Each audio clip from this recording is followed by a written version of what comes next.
আপনারা দেখছেন একুশে টেলিভিশন।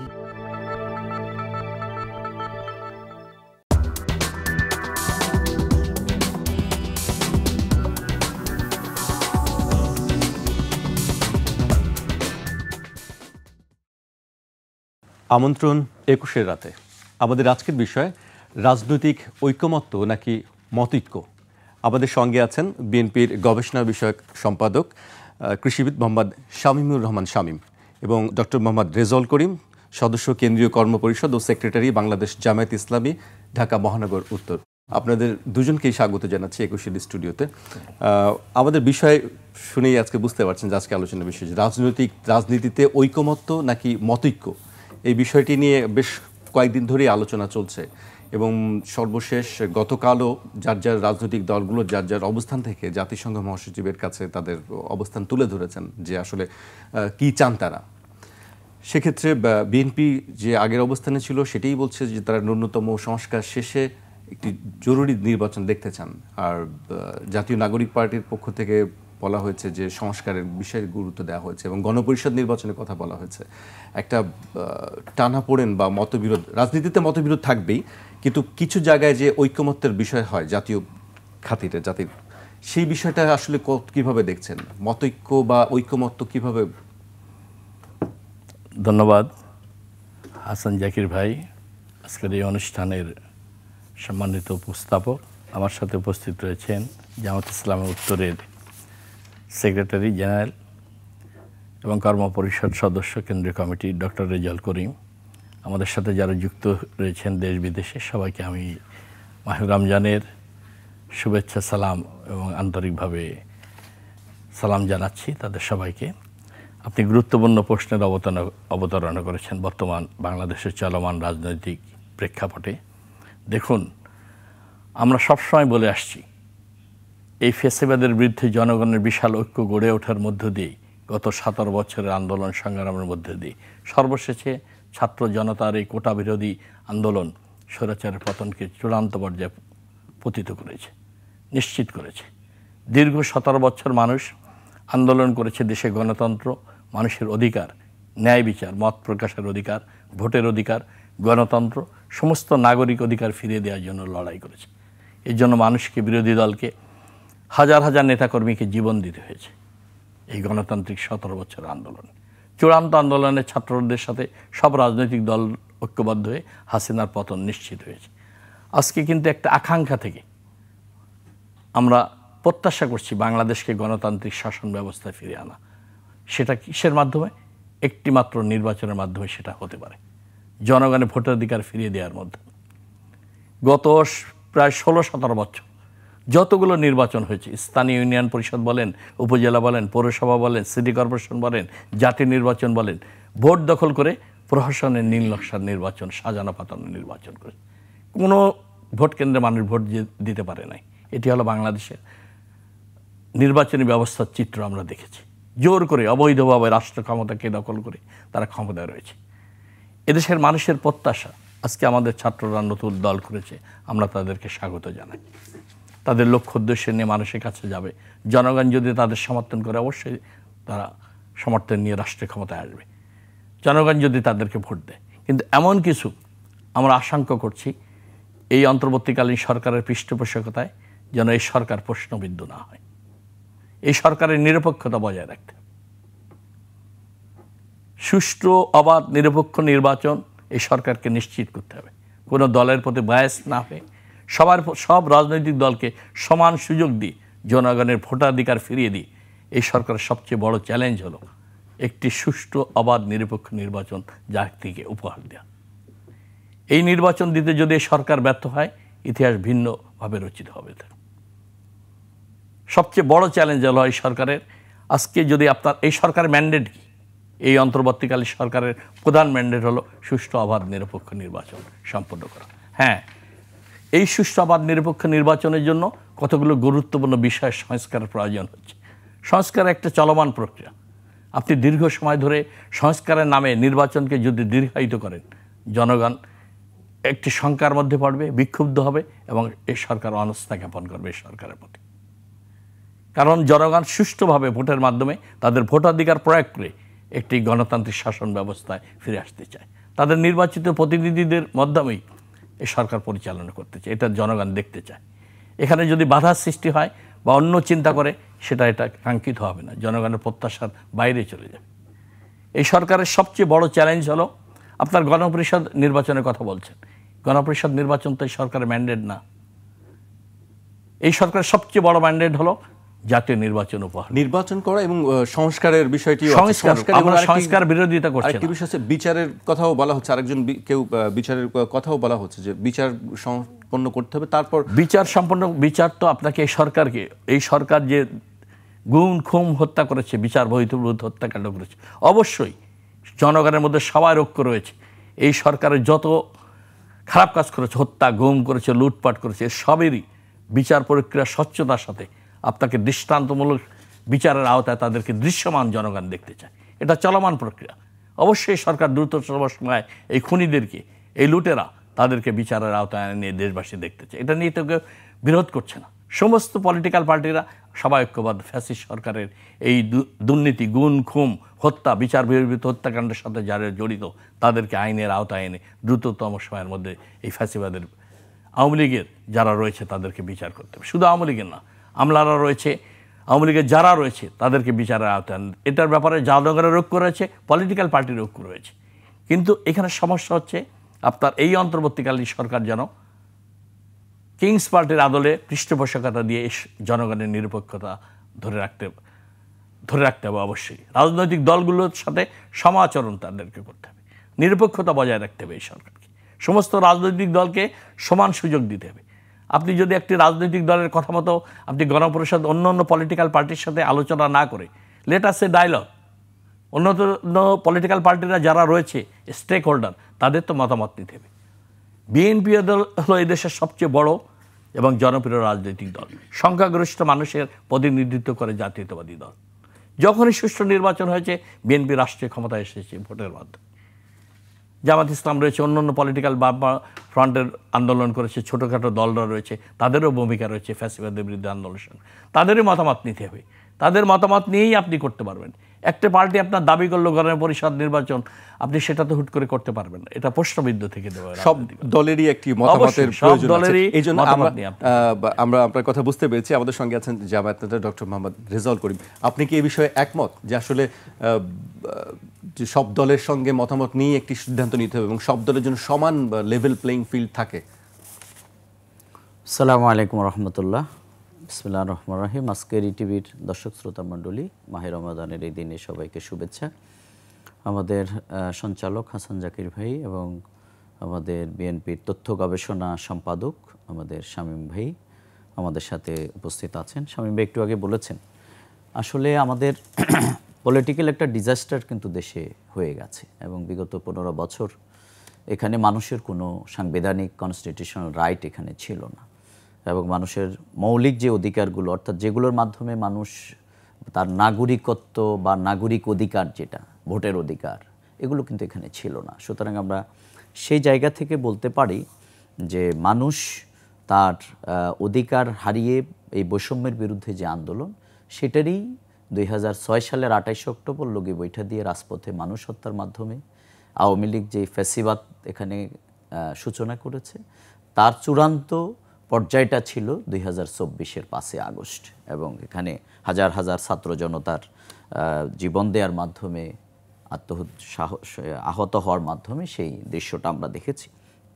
সুতরাং এখন মানুষের যে প্রত্যাশার জায়গা, সেই জায়গাটা আসলে আমাদের প্রথম দরকার হচ্ছে একটা ন্যাশনাল কনসেনসাস আমাদের দরকার। দেখেন, আমাদের জাতীয় ঐকমত্য আমরা যেটাকে বলি, দুটি জিনিস আছে। একটা রাষ্ট্রের মধ্যে পলিটিক্যাল পার্টিগুলো তাদের নিজস্ব একটা আইডিওলজি আছে, ইনসাইড ইন পলিটিক্স তারা তাদের রাজনীতি করবে, কিন্তু দেশের প্রশ্নে রাজনৈতিক দলগুলোর স্বাধীনতা সার্বভৌমত্বের প্রশ্নে তাদের অনেকগুলো ঐকমত্য থাকা উচিত। আমি অনেকবার বলেছি যে এই জায়গায় বাংলাদেশ আমরা কিন্তু পেছনে। আপনি যদি বলেন এই যে ফ্যাসিবাদ বিরোধী যে আন্দোলনটা এখানে হয়েছে, এই জায়গায় এসে অন্তত আমরা একটা পয়েন্ট আমরা বলতে পারি যে বিগত দিনের এই আওয়ামী লীগের ফ্যাসিবাদের বিরুদ্ধে জনগণ কিন্তু এক পয়েন্টে ঐক্যবদ্ধ হয়েছে। এই জন্য এই আন্দোলনটা ছিল সর্বস্তরের মানুষের, কোটা বিরোধী আন্দোলনের মাধ্যমে শুরু হয়েছে এবং পরবর্তীতে দেশের সকল পলিটিক্যাল পার্টিস, স্টুডেন্ট অর্গানাইজেশন এবং ছাত্র জনতার আন্দোলন এটা সফল হয়েছে। সুতরাং সেই জায়গা থেকে আমরা বলবো যে এখন আমাদের প্রয়োজন হচ্ছে যেখানে কতগুলো বিষয়কে সামনে নিয়ে আসা। কারণ বিগত দিনের আওয়ামী লীগ এখানে যে খুন, গুম, লুণ্ঠন যেগুলো জনগণের উপরে করেছে, সেগুলোর কিন্তু বিচার হতে হবে মানুষের। আপনি দেখেন যে আমাদের যারা রাজপথে জীবন দিয়েছে তারা কিন্তু এখানে এমপি মন্ত্রী হওয়ার জন্য কিন্তু রাজপথে জীবন দেয়নি। আপনি অধিকাংশ মানুষের লাইফকে আপনি যখন পর্যালোচনা করবেন দেখবেন নিরীহ মানুষ, রিক্সাওয়ালা, শ্রমিক এরা জীবন দিয়েছে। সুতরাং এই যে বৈষম্যহীন একটি বাংলাদেশ তাদের প্রত্যাশা, তাদেরকে যে হত্যা করা হয়েছে এটার বিচার কিন্তু হতে হবে। আবার সাথে সাথে আমাদের এখানে আজকের যে আলোচনাটা খুবই টপ প্রায়োরিটির মধ্যে আছে, যেটা আপনিও বলেছেন, সংস্কার লাগবে। আমি সেদিনও বলেছিলাম যে আজকে যদি সংস্কার যদি না হয় তাহলে বিগত দিনে রাতে ইলেকশন যারা করেছে তারাই কিন্তু এখন প্রশাসনে আছে এবং দ্রব্যমূল্যের বিগত দিনে এখন সহনশীল পর্যায়ে আসছে অনেক দূর। আইনশৃঙ্খলার পরিস্থিতির যে অবনতি, এগুলো সবই কিন্তু আপনার বিভিন্ন জায়গায় ফ্যাসিবাদের দোষররা কিন্তু এখনও বসে আছে। আমরা সরকারকে এই দিক থেকে আমরা বলবো যে সরকার এই জায়গাগুলোকে যেভাবে সবাইকে মিলে পরিশীলিত একটা জায়গায় ভূমিকা রাখার কথা ছিল, সেই জায়গায় অনেকাংশে মনে হয় ব্যর্থ হচ্ছে। সেটা সমন্বয়হীনতা বলেন অথবা তাদের বোঝার অভাব বলতে পারেন। এবং আমি যেটা মনে করি সেটি হচ্ছে রাষ্ট্র পরিচালনার অন্যতম শক্তি অথবা পরিচালনার পারঙ্গমতা কিন্তু পলিটিক্যাল দলগুলো, অর্থাৎ রাজনৈতিক যারা করে, তাদের সাথে সরকারের আরও যে খোলামেলা আলোচনাটা হওয়া দরকার, সেটা আমার মনে হয় যদি করা যায়, বিভিন্ন পক্ষের মতামতগুলোকে যদি আরও অ্যাকোমোডেট করা যায় এবং বিশ্বাস এবং সমঝোতা এটা কিন্তু আপনার লাগবে। এটা যদি আমাদের এবং স্বচ্ছতা আমরা এইগুলোকে যদি ধৈর্যের সাথে আমরা গ্রহণ করতে পারি তাহলে আমার মনে হয় আজকের যেই জায়গায় এসে আমরা দাঁড়িয়ে আছি এই জায়গা থেকে আমরা উত্তরণ পাবো। কিন্তু দুর্ভাগ্যজনক হলেও সত্য যে আমরা কিন্তু, আমি এই ক্ষেত্রে মানে একটা গল্প বলি যে একজন পণ্ডিতকে বলা হয়েছিল যে তার ছাত্র বলেছিল যে আপনার মতো পণ্ডিত হইতে আমার কতদিন লাগবে। সে বলছে যে আমি যদি এইভাবে চেষ্টা করো তাহলে 5 বছর লাগবে।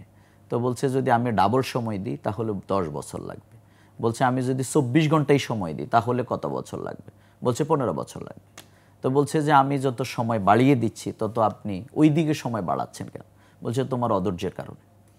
অর্থাৎ আপনি যখন অধৈর্য হয়ে যাবেন তখন কিন্তু আপনি সব হারিয়ে ফেলবেন। সুতরাং আমাদের এখানে যেই বিচারহীনতা, আমাদের এখানে যে লুণ্ঠন হয়েছে, হত্যা রাহাজানি হয়েছে, এগুলোর বিচার হইতে হবে। আপনি যদি শেখ হাসিনার বিচার করতে না পারেন, আপনি যদি খুনিদের বিচার না করেন, আপনি যদি আজকের যেই পুলিশ বিগত দিনে আয়নাগর তৈরি করে যাদেরকে দিয়ে রাষ্ট্রকে তছনছ করে দেওয়া হয়েছে, আমাদের সব প্রতিষ্ঠানগুলোকে চুরমার করে দেওয়া হয়েছে, তারা কিন্তু তাদেরকে যদি আপনি বিচার আওতায় না আনেন তাহলে কিন্তু শুধু একটা ইলেকশনই কিন্তু সমাধান হবে। আবার আমাদের দীর্ঘদিনের এখানের যে কাঙ্ক্ষিত প্রত্যাশাটা, সেটি হচ্ছে আমরা বিগত 15 বছর ভোট দিতে পারিনি। সুতরাং আপনি যদি একটি রাষ্ট্র পরিচালনার অন্যতম সিস্টেমটাই হচ্ছে নির্বাচন। সুতরাং আপনি যতই সংস্কারের কথা বলবেন কোনোটাই কাজে আসবে না যদি এখানে নির্বাচন আপনি না দেন।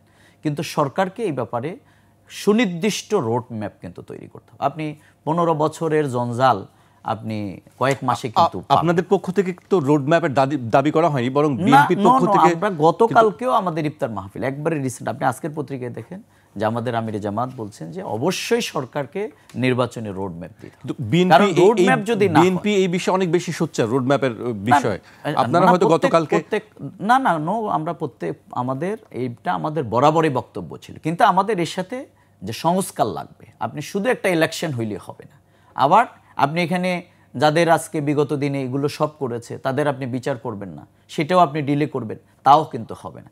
এই 3টা জিনিসকে আমরা মনে করি সমান্তরাল গতিতে এগিয়ে নেওয়া উচিত। এবং সরকার এখন বছরের শেষে যে নির্বাচনের কথা একটি বলে রেখেছে, এটা আর কোনোভাবে যেন টাইম ফ্রেমটা লম্বা না হয়। এবং সরকারকে অবশ্যই ব্যাপারে একটা রোডম্যাপ দিতে হবে যে আমরা এতদিনের মধ্যে সংস্কার, কারণ সংস্কার এখন তো কমিশনের রিপোর্ট কিন্তু অলরেডি এসে গেছে। নির্দিষ্ট টাইম ফ্রেম বলতে ডিসেম্বর কি বোঝাচ্ছেন আপনি? হ্যাঁ, অবশ্যই ডিসেম্বরের মধ্যেই আপনার নির্বাচন সম্ভব এবং এর মধ্যে সংস্কার সম্ভব, এর মধ্যে বিচার সম্ভব। আপনি কেন পারবেন না?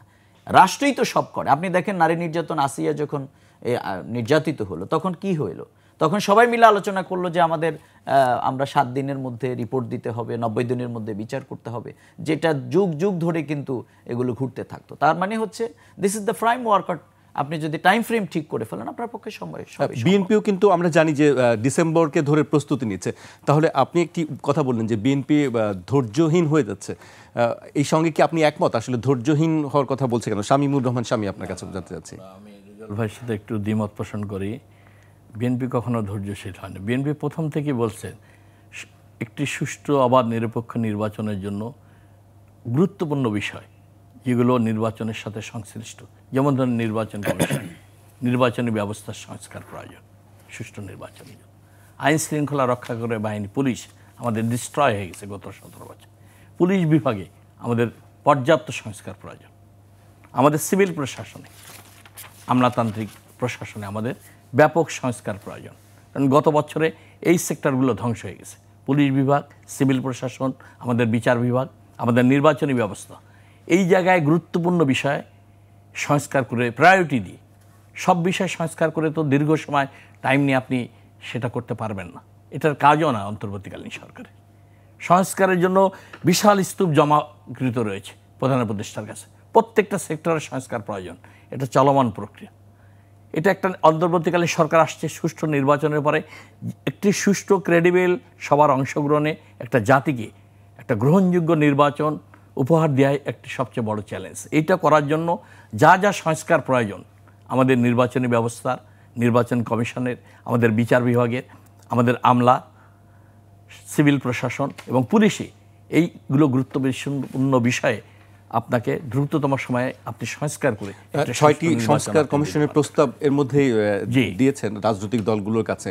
সেই প্রস্তাবগুলোর ব্যাপারে কি আপনারা একমত? আপনার 13 তারিখে দেওয়ার কথা ছিল, কিন্তু আমরা দেখেছি এগুলো কিছু কিছু তো আপনার রয়েছে, সব কিছু তো পলিটিক্যাল পার্টিদের সাথে যেগুলো প্রবলেম রয়েছে আলাপ আলোচনা করে তাদের মতামত নিয়ে সংস্কারগুলো বাস্তবে রূপ দিয়ে দেবে। এই সংস্কার প্রস্তাবগুলো কারা অনুমোদন করবে? অন্তর্বর্তীকালীন সরকার এই সংস্কার প্রস্তাবগুলো তুলে ধরলেন, এটা তো পার্লামেন্টে রেটিফাই হতে হবে, গ্রহণযোগ্য হতে হবে, পার্লামেন্টের সংযোজন করতে হবে। সেই জন্য তো একটা সুষ্ঠু নির্বাচনের প্রয়োজন। আমাদের সংবিধান বলে নতুন কিছু, সেখানে বেশ কয়েকটি অপশন আছে, যেটি হচ্ছে যে অধ্যাদেশের মাধ্যমে হতে পারে, গণভোটে হতে পারে। আপনাকে গণপরিষদ নির্বাচন যেটা নতুন পার্টিরা চাচ্ছে, আপনার তো গণপরিষদ নির্বাচন তো এই মুহূর্তে অন্তর্বর্তীকালীন সরকারের ম্যান্ডেট না। আপনি পলিটিক্যাল পার্টির সাথে লেট আছে ডায়লগ, তাদের মতামত নেন। তাদের মতামত ছাড়া তো আপনি এটা করতে পারবেন না। সাংঘর্ষিক হয়ে জনগণের সাথে সংখ্যাগরিষ্ঠ মানুষ, বিএনপি, জামাত সহ অন্যান্য পলিটিক্যাল পার্টিরা রয়েছে, তাদের তো মতামতের প্রয়োজন রয়েছে। আপনি দেখেন 91 সালে বিচারপতি শাহাবুদ্দিন সাহেব আসছে, সব পার্টির মিলে ওনাকে নিয়ে আসছে। উনি প্রধান বিচারপতি ছিলেন। উনি অন্তর্বর্তীকালীন সরকার প্রধানমন্ত্রী হিসেবে, প্রধান উপদেষ্টা হিসেবে সুষ্ঠু নির্বাচন দিয়ে সবার আলোচনা করে উনি কিন্তু ফিরে গেছেন। 96-এ দেশনেত্রী বেগম খালেদা যে প্রধানমন্ত্রী ছিলেন, সমস্ত রাজনৈতিক দলের মতামতের ভিত্তিতে দাবি আন্দোলনের মুখে উনি কিন্তু জনগণের মতামতকে প্রাধান্য দিয়ে সারা রাত বসে পার্লামেন্টে অধিবেশন ডেকে তত্ত্বাবধায়ক সরকার ব্যবস্থা বাংলাদেশের সংবিধানে সংযোজন করেছিলেন। এটি একটা ঐতিহাসিক মুহূর্ত। একটা রাজনৈতিক দলের সমস্ত পার্টির মতামত নিয়েই আওয়ামী লীগ, বিএনপি, জামাত সবার মতামত নিয়ে তৎকালীন সময় খালেদা জিয়া প্রধানমন্ত্রী ছিলেন। উনি কিন্তু আইনে রূপ দিয়ে অন্তর্বর্তীকালীন সরকার, তত্ত্বাবধায়ক সরকার, এই সংবিধানে পার্লামেন্টে সারা রাত কাজ করে উনি বিল এনে পাশ করেছিলেন। সেই থেকে আমাদের সংবিধানে তত্ত্বাবধায়ক সরকার সন্নিবেশিত হয়েছে। এটি একটা ঐতিহাসিক মুহূর্ত ছিল। এটা দেশনেত্রী বেগম খালেদা জিয়াই সুষ্ঠু নির্বাচনের জন্য সূচনা করেছেন বাংলাদেশে। এই দৃষ্টান্ত অত আছেই।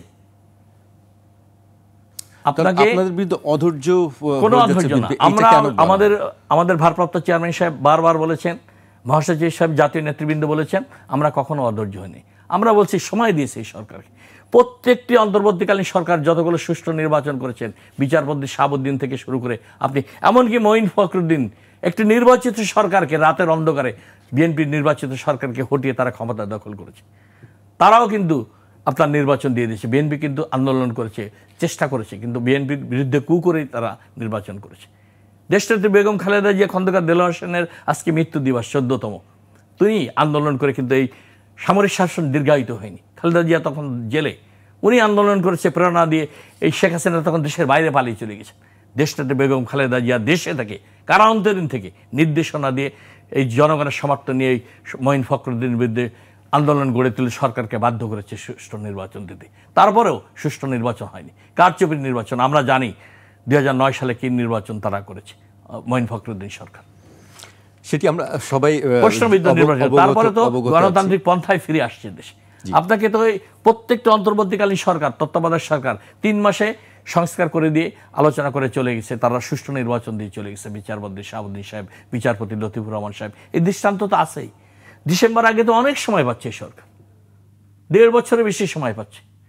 এর মধ্যে তো সুষ্ঠু ক্রেডিবল ইলেকশন অবশ্যই সরকারের আন্তরিকতা থাকলে দিতে পারবে, যৌক্তিক সময় গুরুত্বপূর্ণ বিষয় সংস্কার করে। আমরা তো কেউ বিরোধিতা করছি না যে যারা গুম খুম অর্থ পাচার করছে তাদের বিচারে, এই সরকারকে আমরা বলছি তা দৃশ্যমান বিচার করে তাদেরকে বিচারের আওতায় আনে, দৃশ্যমান শাস্তি তাদেরকে দেওয়ার জন্য। এই ব্যাপারে জাতির তো কোনো অনৈক্য নেই, সবাই চাচ্ছে তাদের বিচার হোক। অবশ্যই তাদের বিচার করতে হবে যারা গুম খুম বিচার বহির্ভূত হত্যাকাণ্ডের সাথে জড়িত, অর্থ পাচারের সাথে জড়িত প্রতি সরকার।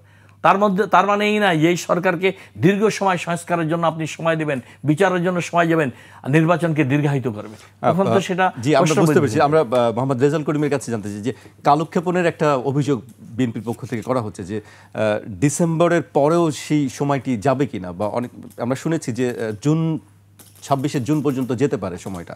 সেটা কি আসলে কতটুকু আপনি সংশয়ে দেখেন যে আসলে কি ডিসেম্বরের পরে নির্বাচন হতে পারে? আমি একটু আগে বলেছি যে দেখেন, সংস্কার তো এটা একটা চলমান প্রক্রিয়া, এবং সেই জায়গায় এসে কোনো একটাকে আপনি ব্যারিকেড মনে করে ইলেকশনকে দীর্ঘায়িত করা এটা কখনো ঠিক হবে না, নাম্বার 1। কারণ তখন আমরা বিগত দিনে মোহাম্মদ সরকারের আমরা দেখেছি ফখরুদ্দিন, তারা একটা নিউ ডেমোক্রেসি কিন্তু নিয়ে এসছে এবং এমন একটা জাতিকে প্রলুব্ধ করেছে যে আমরা নতুন একটা জিনিস নিয়ে আসছি। আমি একদিনও বলেছিলাম যে আজকে যদি আব্রাহাম লিঙ্কন থাকতেন তাহলে কিন্তু তিনি ডেমোক্রেসির সংজ্ঞা নিয়ে শেখ হাসিনা যেই রাতের নির্বাচন, আমিডামির নির্বাচন, এগুলো নিয়ে খুব বিপাকে পড়তো যে এটার সংজ্ঞাটা কিভাবে সংজ্ঞায়িত করা হবে। তো সুতরাং এই জায়গায় এসে আমাদের যেই রাজনৈতিক দলগুলোর যে অবস্থান এখানে আছে, সেই জায়গায় আমরা মনে করি এখানে কতগুলো বিষয়কে অগ্রাধিকার দেওয়া উচিত। 1 নম্বর হচ্ছে আমাদের এখানে সুশাসন প্রতিষ্ঠার যে জায়গাটি, আপনি দেখেন জনগণের সকলের কাছে যদি তার অধিকারকে নিশ্চিত করতে, যে কারণে আমাদের বিগত দিনের আন্দোলনটা হয়েছে বৈষম্যের বিরুদ্ধে, সুতরাং এটাকে আপনাকে নিশ্চিত করতে হবে। এখানে আমাদের জবাবদিহিতার অভাব, জনগণের অংশগ্রহণমূলকতার অভাব, রাজনৈতিক দলেরগুলোর মধ্যে যে অবিশ্বাস, পারস্পরিক আস্থাহীনতা, এগুলো কিন্তু আমাদের এখানে প্রচণ্ড আকার ধারণ করার কারণেই আমাদের জাতীয় ঐক্যমত্যের জায়গাটি কিন্তু বারবার হোঁচট খেয়েছে। আমাদের নির্বাচনী ব্যবস্থার কিন্তু সংস্কার খুব জরুরি। আপনি দেখেন এই যে আজকে যারা নির্বাচন করেছে তাদেরকে কিন্তু দিয়ে আপনি আরেকটা ইলেকশন করাইতে হবে। তার মানে কি? তার মানে হচ্ছে সিস্টেমের কারণে আপনি যে পুলিশ আজকে ডিউটি করছে বা যারা কাজ করছে তারাই কিন্তু আরেকজনের চাপে পড়ে কিন্তু কালকে আমার নির্দেশে যে আরেকটা অপরাধ করবেন, এটা আপনি গ্যারান্টি কিভাবে দিতে পারেন বলেন? সুতরাং এটার একটা সংস্কার লাগবে। তারা বলছে যে আমাদেরকে তো নির্দেশ দিয়ে করানো হয়েছে, সুতরাং সেই একটা অংশ হয়তো আপনি বলবেন যে পার্সোনালি সেই এটার সাথে জড়িয়ে পড়েছে, কিন্তু আবার আইনের একটা ব্যত্যয়ও কিন্তু এখানে ঘটেছে। আপনি যদি দুর্নীতির ব্যাপারে বলেন তাহলে আজকের বাংলাদেশের প্রধানতম সমস্যা যদি আপনি ধরেন তাহলে আমি 2টা খুঁজে পাই, একটা হলো দুর্নীতি আর হচ্ছে দুঃশাসন। এই দুটির কারণেই কিন্তু বাংলাদেশ আজকে 53 বছরেও মানুষের যে স্বাধীনতার যে সুফল এটা কিন্তু মানুষ পায়নি। সুতরাং এই ব্যাপারে আজকে রাজনৈতিক দলগুলোর সংস্কার প্রয়োজন। আপনি শুধু সরকারের সংস্কারের কথা বলেন কেন? বিগত দিনে যারা রাষ্ট্রের ক্ষমতা পরিচালনা করছে তারাই তো এই ফ্যাসিবাদের উত্থান করেছে, প্রশাসনকে তারা ইউজ করেছে, মিডিয়াকে তাদের মতো তারা ইউজ করেছে, প্রেশারাইজ করেছে। সুতরাং এই যে সংস্কারের জায়গাটি এটা অবশ্যই লাগবে। আপনি জি সংস্কার জায়গাটি লাগবে। আমি কথা বলি, আমি একটু করি, যেটি প্রধান উপদেষ্টা কয়েকদিন আগে বলেছিলেন যে অল্প সংস্কার চাইলে ডিসেম্বরের নির্বাচন, আর বেশি সংস্কার চাইলে সেটি আরো দীর্ঘায়িত হতে পারে। আপনারা আসলে অল্প সংস্কার চাচ্ছেন নাকি আসলে বেশি সংস্কার? আমি ওনার এটার সাথে একমত না। এই মানে ওই যে আমরা এমসিকিউ সিস্টেম পলিটিক্যালে নাই, পলিটিক্সে এমসিকিউ সিস্টেম নেই। আপনি যদি অল্প চান বেশি চান, আমরা রাষ্ট্রের ন্যূনতম একটা সংস্কার চাই। অর্থাৎ এই ন্যূনতম সংস্কার বলতে আমি অনেকগুলো বিষয় বলেছি এবং এগুলো অলরেডি কমিশন গঠন করা হয়েছে। সুতরাং আপনি ব্যাপ্তিটাকে যদি অনেক বড় করে ফেলেন তাহলে কিন্তু আপনি ইলেকশন পেছাবে। আমরা কোনোভাবে চাই না যে ইলেকশন পিছিয়ে যাক। আপনি দেখেন এখন কিন্তু আমরা এই জন্য জামাতের পক্ষ থেকে আমরা দাবি তুলেছি, যদি এটার সাথে অনেক একমত নাও হইতে পারে, কিন্তু আমাদের রাজনৈতিক দল হিসেবে জনগণের কথা আমাদেরকে বলতে হবে। আপনি তৃণমূল পর্যায়ে আজকে কি এখন সরকার তো কোনোভাবে আছে, কিন্তু কোনোভাবে আপনি চেয়ারম্যান, মেম্বার, উপজেলা, পৌরসভা কিছু না থাকার কারণে আপনি কোনোভাবে জনগণ সেবা থেকে কিন্তু বঞ্চিত। ফ্যাসিবাদের দোসররা সব পালিয়ে গেছে। এই জন্য আমরা বলছি যে ডিসেম্বরে জাতীয় ইলেকশন করেও সংস্কার করে বিচার করে সাথে সাথে আপনার স্থানীয় নির্বাচনও করা সম্ভব। জামাতের পক্ষ থেকে আমরা সেই দাবি দিয়েছি। আমাদের আরপিও পদ্ধতিতে প্রতিনিধিত্বমূলক যে নির্বাচন, আমরা সেটাও দাবি করেছি। দেখেন, জামাত ইসলামী কিন্তু এই কেয়ারটেকার সরকারের প্রবক্তা, অধ্যাপক গোলাম আজম কিন্তু এটা এই ফর্মুলাটা দিয়েছেন, কিন্তু তখন কিন্তু এটার বিরোধিতা রাজনৈতিক দলগুলো তার মতো করেছে। কিন্তু আজকে জাতীয় পর্যায়ে এসে এটা একমত সবাই হয়েছে যে কেয়ারটেকার সরকার অথবা নিরপেক্ষ সরকার এটা প্রয়োজন। সুতরাং আজকে আমরা এই যে আরপিও পদ্ধতিতে নির্বাচন বলছি, এই যে ইমব্যালেন্স একটা পলিটিক্স, একটা পাওয়ার হয়ে যায়, আমি অ্যাবসুলেট পাওয়ার নিয়ে অন্যের উপরে মানে তার খবরদারি করা, এই জায়গা থেকে আমরা মনে করি ছোট ছোট দলগুলোকেও আরপিও পদ্ধতিতে আপনার রাষ্ট্রীয় ক্ষমতার বিভিন্ন জায়গায় তাদেরকে, অর্থাৎ সংসদে তাদের প্রতিনিধিত্বমূলক অংশগ্রহণ নিয়ে আসা উচিত। এটা আজকে মূলক অমূলক আলোচনা, ডিবেট এগুলো হতে পারে। আমি একটা জিনিস মনে করি যে আমি যেটা বললাম এটাই কিন্তু রাইট না, বরং ডায়লগের ভিত্তিতে যেটা আমরা গোটা পৃথিবীর জায়গাটা হচ্ছে এখন আলোচনা, ডায়লগ এবং সমঝোতা। এই জায়গায় বাংলাদেশ কিন্তু আমরা অনেক পেছনে থাকার কারণেই আমরা বারবার ওই অসভ্যতা, বর্বরতার দিকে যাচ্ছি। আমাদের প্রতিবেশী রাষ্ট্র সিঙ্গাপুর, মালয়েশিয়া আমাদের সাথে স্বাধীন হওয়ার পরেও তারা কিন্তু পৃথিবীর অনেক উন্নত রাষ্ট্র জায়গায় পৌঁছে গেছে। সুতরাং আমরা এখন মনে করি এই জায়গায় এই জাতীয় ঐক্যমত্যের ভিত্তিতে বাংলাদেশ ফ্যাসিবাদের বিরুদ্ধে এবার যেভাবে রুখে দাঁড়িয়েছে ছাত্র জনতা, রাজনৈতিক দলগুলো যে তাদের সুদূর প্রসারী চিন্তার মাধ্যমে, বিশনারি প্ল্যানের মাধ্যমে লিডারশিপ যদি সেটা নিশ্চিত করতে পারে, জাতির সামনে খুব ভালো কিছু অপেক্ষা। জি, আমরা বুঝতে পেরেছি। আপনি আরেকটি বিষয় বলছিলেন, স্থানীয় নির্বাচন প্রসঙ্গে বলছিলেন। এ বিষয়ে আমি শামীমুর রহমান শামীমের কাছে জানতে চাই, কিন্তু তার আগে আমাদের একটু বিরতি নিতে হচ্ছে। দর্শক, একটি বিরতি নিতে হচ্ছে, আবারও ফিরবো। থাকুন আমাদের সঙ্গে 21 রাতে।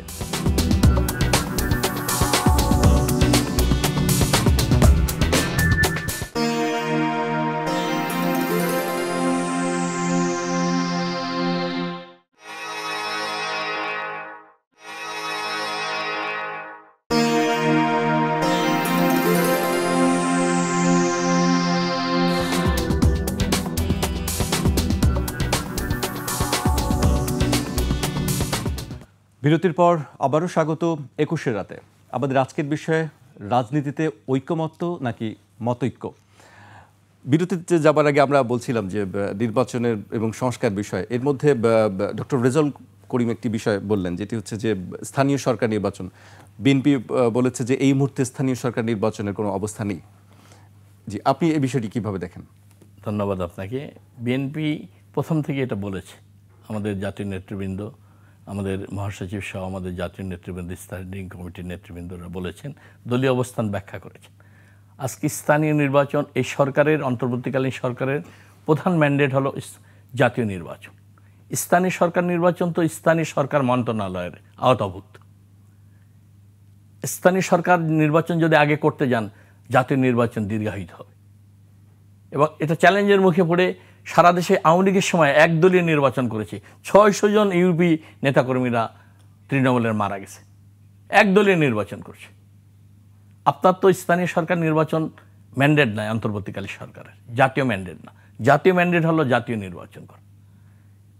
এই জন্য বিএনপি বিরোধিতা করছে, তুলে ধরছে স্থানীয় সরকার নির্বাচন আগে, জাতীয় নির্বাচন হবে, জনগণের প্রতিনিধিরা নির্বাচিত হবে, রাষ্ট্র গঠন হবে, একটি সরকার আসবে, সেই সরকার অধীনে আপনার নির্বাচন হবে, স্থানীয় সরকার নির্বাচন।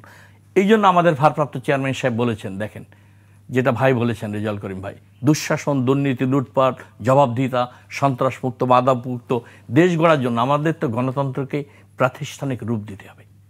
আমরা বারবার এই 54 বছর স্বাধীনতা অতিক্রান্ত হওয়ার পর আমরা বারবার সামরিক শাসনের জাতাকলে পড়েছে বাংলাদেশ। গণতান্ত্রিক শাসন ব্যবস্থা দীর্ঘায়িত হয়নি, প্রাতিষ্ঠানিক রূপ দিয়ে মানুষের অধিকারকে আমরা নিশ্চিত করতে পারিনি। এটা আমাদের ইতিহাস রয়েছে। এই কারণে মানুষের সুশাসন, ন্যায় বিচার প্রতিষ্ঠা হয়নি। এই কারণেই আমরা, আমাদের ভারপ্রাপ্ত চেয়ারম্যান সাহেব, আজকে তারেক রহমান সাহেব 1.5 বছর আগে 23 সালের জুনে আপনি 31 দফা তিনি কর্মসূচি সংস্কারে তুলে ধরেছেন। এই সৎ সাহস নিয়ে জাতির সামনে চ্যালেঞ্জ হিসেবে ছড়িয়ে দিয়েছেন। বিএনপি সবচেয়ে বড় রাজনৈতিক দল, সুষ্ঠু নির্বাচন হলে অবশ্যই বিএনপি ব্যাপক ভোটে নির্বাচিত হয়ে রাষ্ট্র পরিচালনা করবে, এটা আমাদের বিশ্বাস রয়েছে, জনগণের বিশ্বাস রয়েছে। এই জায়গাটাকে উনি কিন্তু বলেছেন না, বিএনপি এককভাবে রাষ্ট্র পরিচালনা করবে না, দুইবারে বেশি কেউ প্রধানমন্ত্রী হইতে পারবে না। একটি সরকারের মেয়াদ শেষ হলে অন্তর্বর্তীকালীন সরকারের কথা উনি বলেছেন, তত্ত্বাবধায়ক সরকারের ব্যবস্থা সংবিধানের সংযোজনের কথা বলেছে, দ্বিকক্ষ বিশিষ্ট পার্লামেন্টের কথা বলেছে, জবাবদিহিতার কথা বলেছে। এই যে 31 দফা গুরুত্বপূর্ণ দফার মধ্যে অনেক কিছুই এর মধ্যে সব নিহিত রয়েছে। একটি কল্যাণমূলক, একটি সন্ত্রাসমুক্ত, জবাবদিহিমূলক রাষ্ট্র ব্যবস্থা গড়ে তোলার জন্য 31 দফায় যথেষ্ট, সবারই অধিকার সেখানে নিশ্চিত। জি, আমরা বুঝতে পেরেছি আমরা এবং শুনছি এই কথাগুলো। আমি একটু অন্য প্রসঙ্গে যেতে চাই। নির্বাচন তো একটি নির্দিষ্ট সময় হবেই, সেটি ডিসেম্বরে বা ডিসেম্বরের পরে যখনই হোক নির্বাচন হবে। আমি একটু ডক্টর রেজাউল করিমের কাছে জানতে চাচ্ছি, নির্বাচনে কি আসলে আপনারা কারোর সঙ্গে জোটবদ্ধভাবে নির্বাচন করার চিন্তা করছেন, নাকি এককভাবেই জামায়াত সারা বাংলাদেশে নির্বাচন করবে, প্রার্থী দিবে? ধন্যবাদ। বাংলাদেশের রাজনৈতিক জোট এগুলো বিভিন্ন প্রেক্ষাপটে হয়ে থাকে, কখনো আন্দোলনের সময় হয়, আবার কখনো সরকার গঠনে হয়। আমরা বিগত দিনে 4 দলীয় জোট ছিলাম, এরপরে সেটিকে আবার বিভিন্ন যুগপৎ আন্দোলন হয়েছে। সুতরাং এক ধরনের সরকারের বিরুদ্ধে, প্যাসিবাদের বিরুদ্ধে আমাদের একটা কিন্তু জোট হয়ে আছে, ওই হিসাবে যদি আপনি ধরতে চান। আর আমি একটু স্পেসিফিক করে বলি, একটি কথা গুঞ্জন শোনা যায় যে নতুন যে জাতীয় নাগরিক পার্টি, তাদের সঙ্গে কি আপনাদের জোটের কোনো আলোচনা চলছে কিনা? দেখুন, রাজনীতিতে তো আলোচনা সবার সাথে সবার চলবে। আমাদের সাথে ইসলামিক দলগুলোর জোট হওয়ার একটা আলোচনা আপনারা জানেন যেটা হয়ে আছে বা আলোচনা হচ্ছে। আমরা তাদের কাছাকাছি যাওয়ার মধ্য দিয়ে একটি বক্স, আপনার ভোটের বক্স যেন সব দলগুলো দিতে পারে, এরকম একটা আলোচনা অনেকে বলেছেন। আর এখন যে নতুন রাজনৈতিক দল, তারা একটা নতুন বন্দোবস্ত চায়, একটা পরিকল্পনা তাদের রয়েছে। তারা ইয়ং, এনার্জেটিক, তারা বিগত দিনে আন্দোলন করেছে, যদিও তাদের আগামী দিনে তারা কি করবে টাইম উইল সে। সুতরাং সেই জায়গায় তো আলাপ আলোচনা অব্যাহত সবার মধ্যেই আছে। সেটা এখনই আসলে বলার মতো কোনো অবস্থাই নাই, কারণ নির্বাচনের দিনক্ষণ যখন ঠিক হয়ে আসবে তখনই কিন্তু এই প্রলয়টা শুরু হয় আর কি নর্মালি। সুতরাং সেই জায়গা থেকে সবাই এখন তার জায়গা থেকে, আমরা আপাতত 300 আসনেই নির্বাচনের প্রস্তুতি নিয়ে বাংলাদেশ জামাত ইসলামী কাজ করছে। এরপরে যদি পলিটিক্যাল কোনো অ্যালায়েন্স আমরা তৈরি করি, তাহলে সেই জায়গায় কাউকে ছাড় দেয়া নেয়া এগুলোর আলোচনা তো হতেই পারে। সম্প্রতি একটি বেসরকারি সংস্থার একটি জরিপ এসেছে, সেখানে জামায়াত ইসলামীকে দ্বিতীয় বা বিরোধী দল হিসেবে দেখা হচ্ছে। আমি শামীমুর রহমান শামীর কাছে জানতে চাচ্ছি যে সেই জরিপটা আপনি কিভাবে দেখেন? আসলে কি সবাই বলছে যে মুহূর্তে নির্বাচনের বিএনপির ক্ষমতায় আসার সম্ভাবনা অনেক বেশি, সেক্ষেত্রে বিএনপি এককভাবে নির্বাচন করবে না? বিএনপি একটা জোট তো আছেই, সে জোটবদ্ধভাবে নির্বাচন। ধন্যবাদ আপনাকে। বিএনপি তো বরাবরই আপনি দেখেছেন, আমাদের ভারপ্রাপ্ত চেয়ারম্যান সাহেব, আগামী দিনের রাষ্ট্রনায়ক তারেক রহমান সাহেব ফ্যাসিবাদ বিরোধী সমস্ত রাজনৈতিক দলে নেতৃত্ব দিয়েছেন গত 17 বছর। দেশনেত্রী বেগম খালেদা জিয়া তারপর জেলে যাওয়ার পর তিনি নেতৃত্ব দিয়েছেন, দলের জন্য কাজ করেছেন শেখ হাসিনার পতনের জন্য। আজকে উনি কিন্তু 31 দফা উল্লেখ করেছেন, আমরা নির্বাচনের পরে সব ছোট বড় সমস্ত যারা দলের ফ্যাসিবাদের বিরুদ্ধে আন্দোলনে ছিল সবাইকে নিয়ে আমরা জাতীয় সরকার গঠন করব, দ্বিকক্ষ বিশিষ্ট পার্লামেন্ট গঠন করব, আমরা জবাবদিহিতার সুশাসন প্রতিষ্ঠা করব। এই চ্যালেঞ্জ কিন্তু ওপেনলি তিনি দিয়েছেন, দফা আকারে সারা বাংলাদেশে ছড়িয়ে দেওয়া হয়েছে, ব্যাপকভাবে গ্রহণযোগ্যতা পেয়েছে। বিএনপি বড় রাজনৈতিক দল, ভোট হলে অবশ্যই বিএনপি ভালো করবে। বিএনপির সাথে অ্যালায়েন্স যারা রয়েছে সবাইকে নিয়েই আমরা এই দেশটাকে, পতিত স্বৈরাচার হাসিনা যে জায়গায় রেখে গেছে, সাংবিধানিক জাতীয় প্রতিষ্ঠানগুলোকে যেভাবে ধ্বংস করে, দলীয়করণ করে, লুটপাট করে ধ্বংসস্তূপে পরিণত করেছে, এই জায়গা থেকে বাংলাদেশকে টেনে তুলে একটি সমৃদ্ধ গণতান্ত্রিক বাংলাদেশের রূপ দিতে গেলে সবাই অংশগ্রহণে, সম্মিলিত প্রচেষ্টায় আমাদেরকে সামনে এগিয়ে যেতে হবে, এর কোনো বিকল্প পথ নেই। আপনি দেখুন, এই জন্য কিন্তু উনি 31 দফা কর্মসূচি দিয়েছেন, জনকল্যাণমূলক গণতান্ত্রিক বাংলাদেশ গড়ার জন্য তিনি এই কর্মসূচিটা চ্যালেঞ্জ হিসেবে দিয়েছেন, ক্ষমতা ধরে রাখার জন্য না। সবাইকে তিনি সাথে নিয়ে জাতীয় সরকারের মাধ্যমে এই দেশটা পরিচালনা করার তিনি অঙ্গীকার করেছেন, শপথ করেছেন। এটা তার মহৎ উদ্যোগ, মহানুভবতা। বড় রাজনৈতিক দল সবাইকে নিয়ে করতে চাচ্ছে, এককভাবে বিএনপি রাষ্ট্র পরিচালনা করবে না, ছোটোখাটো একটা দল হলে তাদেরকেও নিবে। এটা তো একটা মহৎ ব্যক্তিত্বের প্রয়োজন, মহানুভবতার প্রয়োজন, উদারতার প্রয়োজন। তিনি বাংলাদেশের রাজনীতিতে সেই আহ্বান ছড়িয়ে দিয়েছেন। ব্যাপকভাবে গ্রহণযোগ্যতা পেয়েছে। জি, আমরা বুঝতে পেরেছি আপনার এই কথাটি। আমি ডক্টর মোহাম্মদ রেজাউল করিমের কাছে আরেকটি বিষয় জানতে চাই যে নারীর পোশাক নিয়ে সম্প্রতি কথা হচ্ছে যে আসলে নারী কোন পোশাক পরবে কি পরবে না, এটা কি আসলে রাষ্ট্র ঠিক করে দিবে? আপনারা ক্ষমতায় গেলে সেই বিষয়টি কি হবে আসলে? দেখুন, এটি মানুষের কতগুলো বিষয় আছে, মানুষের পার্সোনাল ম্যাটার। সুতরাং নারী কোন ধরনের পোশাক পরবে না পরবে, তার পার্সোনাল চুইজিংটা কি হবে, এখানে আমরা রাষ্ট্র ক্ষমতায় গেলে আমাদের, যেহেতু আমরা ইসলামিক রাজনৈতিক দল, আমাদের কিন্তু মোরাল ভ্যালুসটাকেই কিন্তু আমরা সবচেয়ে বেশি প্রায়োরিটি দেব। অর্থাৎ এখানে এমন একটা আবহাওয়া, এমন একটা প্রশিক্ষণ, এমন একটা পরিস্থিতি আপনি দেখবেন যার মাধ্যমে কোনো নারী এমন অবস্থার মধ্যে মনে হয় থাকবেই না যে তার পোশাক মানুষকে অন্যদিকে ধাবিত করে। এই জায়গায় সে যেতেই চাইবে না, বরং একটা সেই আমাদের জায়গাটা তৈরি হবে। আর ধর্মে কিন্তু কাউকে আপনি বাড়াবাড়ির কোনো ক্ষমতা দেয়া হয়নি। সুতরাং প্রত্যেক মানুষের তার আলাদা আলাদা অবস্থান থাকবে। কিন্তু কিছু কিছু বিষয় আমরা সম্প্রতি দেখেছি যে আসলে ড্রেস কোড কিন্তু আপনি প্রতিষ্ঠান কোনো জায়গায় ঠিক করে দিতে পারে, কিন্তু আপনি ড্রেস কোড এটা পড়তে হবে ওটা পড়তে হবে এটা আপনি করতে পারেন না। কিন্তু সেই ধরনের হেনস্থার শিকার কিন্তু আমরা সম্প্রতি দেখেছি দেশের বিভিন্ন জায়গায় নারীদের উপরে বা নারীদের বিভিন্ন কর্মকাণ্ডে অংশ নিতে বাধা দেওয়া হয়েছে। আমি একটু আগেও বলেছি যে আসলে এখানে হচ্ছে কি, বিগত দিনে যে রাষ্ট্রটা আমাদের এখানে আধিপত্যবাদী শক্তিকে টিকিয়ে রেখেছে, তারা কিন্তু একটা গোয়েন্দা সংস্থা। সুতরাং তারা কিন্তু এখানে প্রতিনিয়ত ফর্মুলেট করছে যে প্রিভিয়াস পেইনটাকে জাতিকে ভুলাই দেওয়ার জন্য। অর্থাৎ আমার এখানে যে 2000 মানুষ খুন হয়েছে, 40,000 যে হসপিটালে কাতরাচ্ছে, সেটিকে ভুলিয়ে দেওয়ার জন্য এখানে অনেক ধরনের ওড়না, তারপরে নারী নির্যাতন, হরেক রকম ইস্যু এখানে কিন্তু তৈরি মানে জামায়াত ক্ষমতায় গেলে নারীর স্বাধীনতাটা অবশ্যই নারীর স্বাধীনতা আপনি যদি বলেন, আমি আপনাকে রিকোয়েস্ট করব যে ইসলামের ইতিহাসে সবচেয়ে বেশি নারীদেরকে স্বাধীনতা দেয়া হয়েছে এবং তার যুদ্ধে অংশগ্রহণ সে করেছে, সে বাজারের নেতৃত্ব দিয়েছে, সে প্রশাসনের নেতৃত্ব দিয়েছে। হযরত ওমর ফারুক রাদিয়াল্লাহু তাআলা আনহু যখন বাজারের অবস্থা খুব বেগতিক হয়ে যাচ্ছে, তখন তিনি এটা কন্ট্রোলের জন্য একজন নারীকে দায়িত্ব দিয়েছেন এবং পৃথিবীর ইতিহাসে সর্বপ্রথম যে বিশ্ববিদ্যালয় প্রতিষ্ঠা একজন নারী কিন্তু ভূমিকা রেখেছে প্রতিস্থাপনে। সুতরাং এই জায়গায় নারীদের অধিকার কিন্তু হ্যাঁ, নারীদেরকে শুধু অধিকার না, আমরা নারীদেরকে মর্যাদা দিতে চাই। দেখি সমান নারীর সমান পুরুষ এবং নারী অধিকার কি সমানভাবে দেখেন আপনি? না, এটা তো নারী আর পুরুষ যেহেতু দুইটা লিঙ্গ আলাদা আলাদা, সুতরাং এখানে সমানের কথা বলে বরং তাকে ক্ষতিগ্রস্ত করা হচ্ছে। কারণ আপনি দেখেন তার যেই ফিজিক্যাল কন্ডিশন, তার যেই অবস্থান অবস্থিতি, আপনি তাহলে আপনি ছুটি পাচ্ছেন না, নারীকে ছুটি দেওয়া হচ্ছে কেন? নিঃসন্দেহে তার বাচ্চা নেয়ার পরে তাকে কিন্তু আপনাকে সেই কিন্তু আমরা সম্প্রতি সমতার নামে কিন্তু বরং নারীদেরকে অন্যরা পণ্য হিসাবে ব্যবহার করার চেষ্টা করছে। একটি বিষয় দেখছি যে সেই জায়গা থেকে আপনাকে নারীকে সম্মানের আসনে, সমতার জায়গায়, মর্যাদার জায়গায় আপনাকে নিশ্চিত করতে হবে। সেটি তো অবশ্যই সব দলই, আপনি আপনার মাকে যেভাবে রেসপেক্ট করেন, আপনি আরেকজন নারীকেও সেভাবে করবেন। That is true. আপনি যদি এটা করতে পারেন, আমি এটা করতে পারি, তাহলে আজকে সমাজে যে আসিয়াদের মতো মেয়েদেরকে খুন হতে হয় না, সেটি তো অবশ্যই যে সবাই আসলে এই বিষয়ে একমত। যে আরেকটি বিষয় আমি জানতে চাই যে সম্প্রতি আমরা দেখছি জামায়াত ইসলামীর নারীর যে উইংটি আছে, তারা রাস্তায় নামছেন, প্রতিবাদ জানাচ্ছেন। আসলে এই নারী নেতৃত্বটা কিন্তু অনেকদিন আমরা জানি যে খুব ভালো অবস্থায় ছিল না ইসলামী দলগুলোর মধ্যে।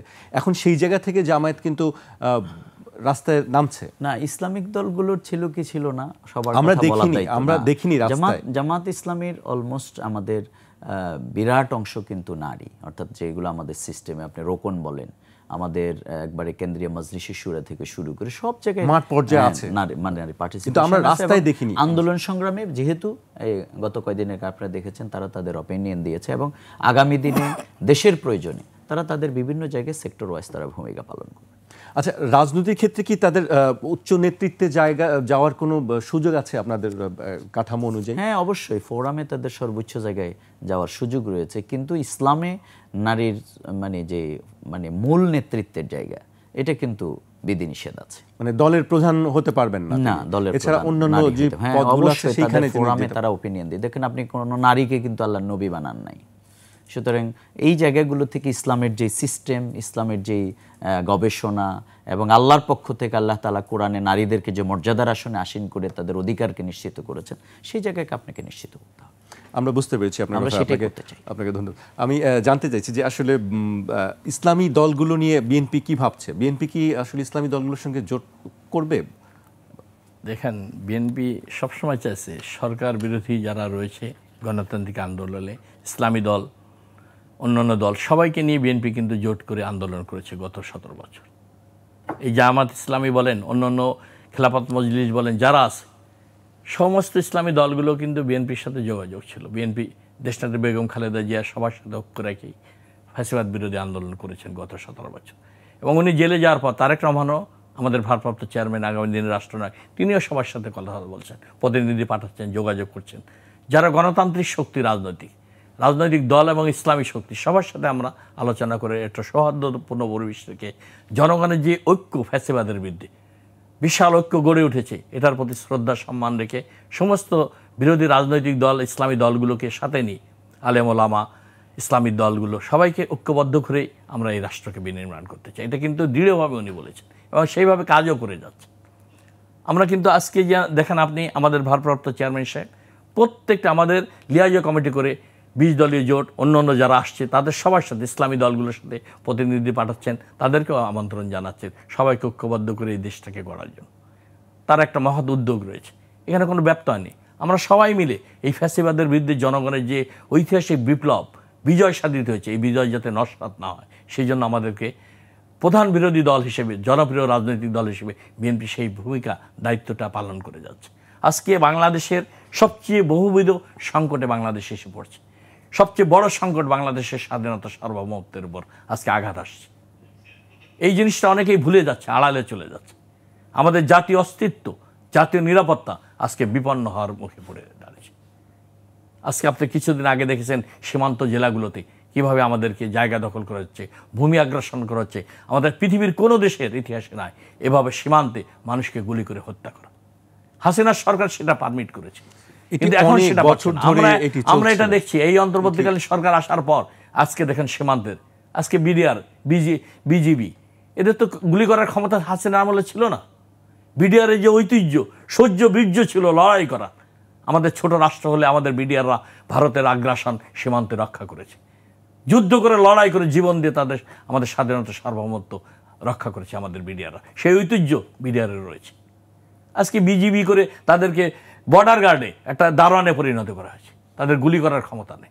কিন্তু আজকে এই সরকার পতনের পর কিন্তু ভিন্ন চিত্র কিন্তু আপনি দেখতে পাচ্ছেন সীমান্তে, সীমান্তের। আজকে শুধু বাংলাদেশের এই বহুবিধ সংকট, এই সংকট মোকাবেলা করে এই সরকারকে একটি সুষ্ঠু নির্বাচন দিয়ে গণতান্ত্রিকভাবে বাংলাদেশকে ফিরে আসতে হবে, তাই না হলে এই সংকট মোকাবেলা করতে পারব। স্বাধীনতা, সার্বভৌমত্বের সংকট, সামাজিক অর্থনৈতিক সংকট, রাজনৈতিক সংকট, দ্রব্যমূল্যের ঊর্ধ্বগতি, জননিরাপত্তার সংকট, আইন শৃঙ্খলা পরিস্থিতি, সব কিছু ট্যাকেল করে আপনাকে এই সরকারকে অবশ্যই একটি নির্বাচনী রডম্যাপ ঘোষণা করতে হবে দ্রুততম সময়ের মাধ্যমে। কারণ এই অন্তর্বর্তীকালীন সরকার এই বহুবিধ চ্যালেঞ্জ মোকাবেলা করে আপনি কি বাংলাদেশকে স্বাধীনতা, সার্বভৌমত্বকে অটুট রেখে জনগণের প্রত্যাশা পূরণ করা অনেক কঠিন ব্যাপার হয়ে যাবে। এই সরকারের দুর্বলতা অনেক দিক রয়েছে, ব্যর্থতা রয়েছে, রাষ্ট্র পরিচালনার অভিজ্ঞতাও কিছু রয়েছে। কিন্তু সেখানে তো আপনাকে এই সরকারকে সবাই সমর্থন দিচ্ছে যাতে এই সরকার ব্যর্থ না হয়। এই সরকারকে অবশ্যই আইন শৃঙ্খলার বিষয়টি আপনি বললেন, আমি একটু আরেক অন্যদিকে যেতে চাই প্রসঙ্গটি, যে আইন শৃঙ্খলার পরিস্থিতির সঙ্গে অনেক কিছুই জড়িত আছে, চাঁদাবাজি, হত্যা, খুন, ধর্ষণ, ছিনতাই। কিছু খবর আমরা দেখি যে অনেক জায়গায় বিএনপির কর্মী বা ছাত্রদল, যুবদলের নেতাকর্মীরা চাঁদাবাজির সঙ্গে জড়িয়ে পড়ছে এবং সেই ক্ষেত্রে ব্যবস্থাও বিএনপি নিচ্ছে অনেক ক্ষেত্রে। দেখুন, আপনি যে কথাটা বলেছেন, আমাদের ভারপ্রাপ্ত চেয়ারম্যান সাহেবের আপনি বক্তব্যগুলো দেখুন। তিনি দেশবাসীর উদ্দেশ্যে, নেতাকর্মীদের উদ্দেশ্যে কিভাবে তিনি বক্তব্যগুলো দিয়ে যাচ্ছেন। আওয়ামী লীগের অনেক নেতাকর্মীরা, তোফায়েল আহমেদ, তারপরে আওয়ামী লীগের মন্ত্রীরা, ওবায়দুল কাদের বলেছিলেন শেখ হাসিনা যদি আওয়ামী লীগের পতন হয় এক রাতেই 5 লাখ লোক মারা যাবে আর লক্ষ লক্ষ লোক দেশ থেকে পালায় চলে যাবে। হ্যাঁ, লোক দেশ থেকে পালায় চলে গেছে। আমাদের ভারপ্রাপ্ত চেয়ারম্যানের নির্দেশে আমাদের নেতাকর্মীদের উপর কড়া নির্দেশ ছিল 5ই আগস্টে, জুলাই অভ্যুত্থানে। কেউ আইন হাতে তুলে নেবেন না, জানমালের নিরাপত্তা দিবেন মানুষের, কারোর উপর কেউ আঘাত করবেন না। আপনি দেখেছেন একটা লোক মারা গেছে, তারা যে দুঃশাসন, লুটপাট, গুম খুম করেছে প্রত্যেক উপজেলা, ইউনিয়নে, তাদের তো লক্ষ লক্ষ মানুষ মেরে ফেলানোর প্রয়োজন ছিল, যে এত অপরাধ তারা করেছে, কিন্তু সেটা কিন্তু হয় না। আরেকটি অভিযোগ আছে, এটা কিন্তু আমরা ভারপ্রাপ্ত চেয়ারম্যান তারেক রহমানের নির্দেশেই আমাদের কর্মীরা ধৈর্য ধারণ করেছে, তারা সহনশীলতা মানবতার পরিচয় দিয়ে দিয়েছে রাষ্ট্রকে স্থিতিশীল রাখার জন্য। আজকে আমাদের অনেক নেতাকর্মী যারা বিগত আন্দোলন সংগ্রামে ত্যাগ তিতিক্ষা করেছে, জেল খেটেছে, অত্যাচারিত হয়েছে ঘর বাড়ি থেকে, তারা আজকে সামান্য অজুহাতে তাদের বিরুদ্ধে অভিযোগ আসছে, বহিষ্কার করা হয়েছে দল থেকে। জি, ব্যবস্থা নিচ্ছে, ব্যবস্থা নেওয়া হচ্ছে। আমরা আমাদের দলে ভারপ্রাপ্ত চেয়ারম্যান বলছেন, যেই জনগণের বিরুদ্ধে যাবে, জনগণের আইন হাতে তুলে নেবে, অপকর্ম করবে, চাঁদাবাজি, সন্ত্রাস, অবশ্যই সাথে সাথে তার বিরুদ্ধে ব্যবস্থা নেবে, সে যেই হোক। 3000 নেতাকর্মীকে বহিষ্কার করা হয়েছে, শোকজ করা হয়েছে। এটা হলো বিএনপি সেই উদারতা দেখিয়েছে। বিএনপি লুটপাট দুর্নীতি করার রাজনীতি কখনো প্রশ্রয় দেয় না। আরেকটি প্রশ্ন সবসময় ন্যায়ের পক্ষে, সত্যের পক্ষে আপনার লড়াই করছে বিগত। আমরা আরেকটি প্রশ্ন আছে যেটা আমি দুইজনের কাছেই করতে চাই, যে বলা হয় যে অনুপ্রবেশ ঘটছে বিএনপি বা জামাতে বা জাতীয় নাগরিক পার্টিতে, আওয়ামী লীগ বা ছাত্রলীগের অনুপ্রবেশ ঘটছে বা তাদের পুনর্বাসনের জন্য সহযোগিতা করা হচ্ছে। এটি সব দলের বিরুদ্ধেই কিন্তু আমরা এই আলোচনাটা শুনছি এবং বিভিন্ন দল থেকেই এগুলি বলা হচ্ছে। এই জিনিসটা আপনারা কেউ আমাকে একটু ব্যাখ্যা দিবেন? এটা ঠিকই বলছেন আপনি, এটা হচ্ছে, এটাকে অস্বীকার করছে না, আমি অস্বীকার করছি না। এখানে দাঁড়িয়ে অনেক সুবিধাবাদী লোক আছে, অনুপ্রবেশকারী ঢুকছে, তারা তাদের সুবিধা চরিতার্থ করার জন্য বিভিন্নভাবে ব্যবহার করছে, কিন্তু আমাদেরকে সচেতন থাকতে হবে যাতে এটা কেউ না করতে পারে। যেই করবে তার বিরুদ্ধে শনাক্ত করে ব্যবস্থা নেওয়া প্রয়োজন, সেটা আমরা করছি। ডক্টর মোহাম্মদ রেজাউল করিম, এ বিষয়ে আপনার মতামত কি? না, দেখুন, আমরা কিন্তু 3টি জিনিস আমরা করেছি। প্রথম হচ্ছে যে এই বিপ্লবোত্তর আমরা শহীদ পরিবার, আহতদের পাশে দাঁড়িয়েছি।